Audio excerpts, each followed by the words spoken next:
Dünya TV'de biz bir aktual mövzunu müzakirə elədik. Cinayət Məcəlləsinin 78-ci maddəsində nəzarət olunan dələduzluq cinayətini biz müzakirə elədik. Arzumuz ondan ibarətdir ki, vətəndaşlarımız dələduzə rast gəlməsin, əmlakını və əmlakına olan hüquqlarını itirməsin. Hər kəs ayıq olsun, dələduzlardan uzaq olsun. Esmira xanım, sizin fikirləriniz?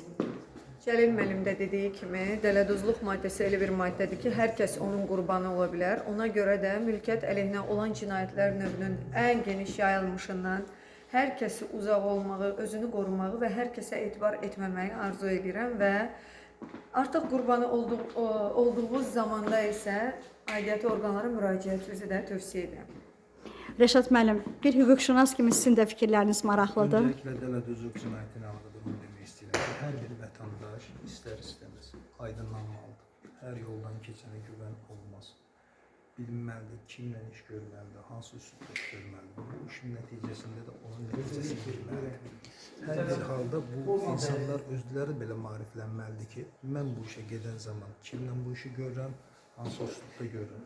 Hesab edirəm ki, bu üslubda verilişlərin olması daha gözəl olar və maarifləndirici bir xarakter baxımından daha yaxşı olar. Bu qədər.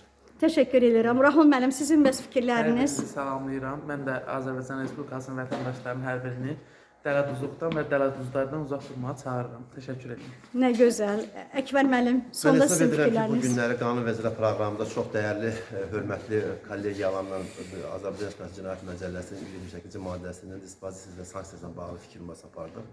Eyni zamanda İnzibati Xətalar Məcəlləsində qeyd olunan 227-ci maddənin həm sanksiyası, həm də dispozisiyasına bağlı fikir mübadiləsi apardıq.